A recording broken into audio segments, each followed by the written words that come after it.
Alright, yes my people, good day. Alright, so we're doing rear brakes on this Chrysler Town and Country. This is for my enthusiasts, not my technicians, because they deal with it every day. When you're doing rear pads on these, it don't just push back. You can't just push this piston back in. The parking brake is designed into it and you have to screw it back in. And to do that, it's not so easy. You have to get a tool.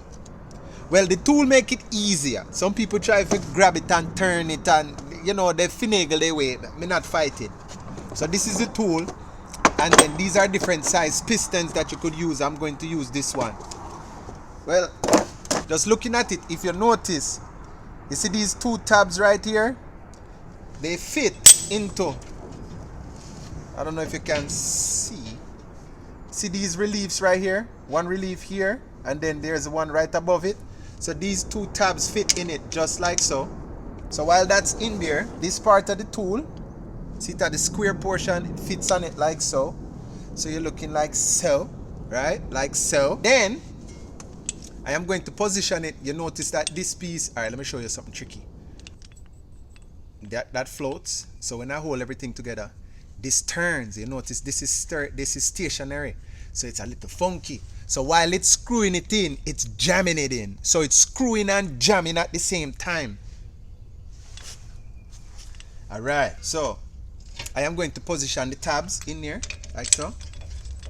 So when I get the tabs positioned, watch what I do. And it's funky. It's a funky setup. All right. So I get the tabs in. When I get the tabs in, then I screw this part, not this part, but this part back. And then now it presses this plate up against the caliper, right? So now, next thing we're going to do now is we're going to get a 14 with a ratchet, and boom, we have that. Then we go get the adjustable, or you could get a wrench. I never ever did check to see what size this is, but I'm certain that somebody know exactly right off the top of them. But this is how I do it, right? So I hold this stationary, and then I'm going to screw in.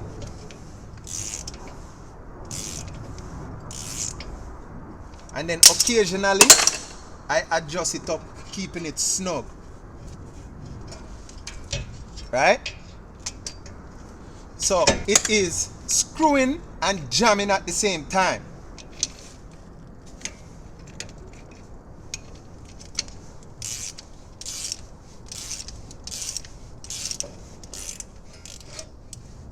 If you're seeing here, you'll see that it's going closer and closer in.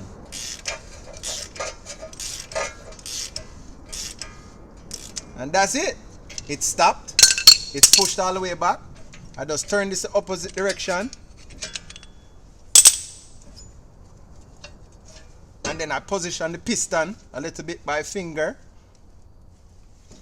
And that's it. Just so you know. Alright, have a blessed day.